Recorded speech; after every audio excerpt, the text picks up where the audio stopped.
సంగారెడ్డి జిల్లా అమీన్పూర్లో తక్కువ ధరకే డబుల్ బెడ్రూమ్ ఇల్లు ఇప్పిస్తానంటూ ఓ వ్యక్తి 69 మందికి టోకరా పెట్టాడు. జోష్ బ్రదర్ అనే వ్యక్తి ఇల్లు ఇప్పిస్తానని ఒక్కో వ్యక్తి నుంచి 2 లక్షల నుంచి 5 లక్షల మధ్యలో వసూలు చేశాడని బాధితులు తెలిపారు. డబ్బులు తీసుకుని చాలా రోజులైనా ఇంటి కొనుగోలుపై ఎలాంటి స్పష్టత ఇవ్వకపోవడంతో మోసపోయామని గ్రహించిన బాధితులు పోలీసులకు ఫిర్యాదు చేశారు.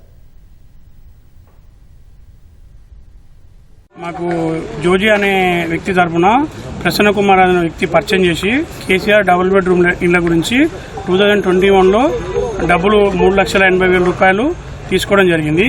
ఇప్పుడు 4 years నుంచి అతన్ని అడుగుతున్నాము. రేపు ఎమ్మెల్సీ ఎలక్షన్ అని, గవర్నమెంట్ వచ్చినాం కానీ, లేకపోతే పండుగ వచ్చిందని, ఒకసారి యాక్సిడెంట్ అయిందని టైమింగ్ అనేది జరపడం రావడం జరిగింది.